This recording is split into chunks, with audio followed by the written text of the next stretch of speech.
সবাইকে নমস্কার। আশা করি সকলেই ভালো আছেন।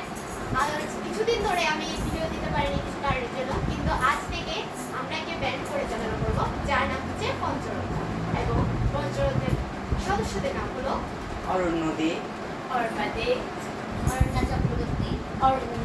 আর আমাকে তো সকলেই চিনেন। এখন দেরি না করে গানের তালে হারিয়ে যাওয়া যাক।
লাইক, কমেন্ট, শেয়ার, সাবস্ক্রাইব এবং এবং আমাদের সাথে আমাদের সাথে থাকুন। থাকুন।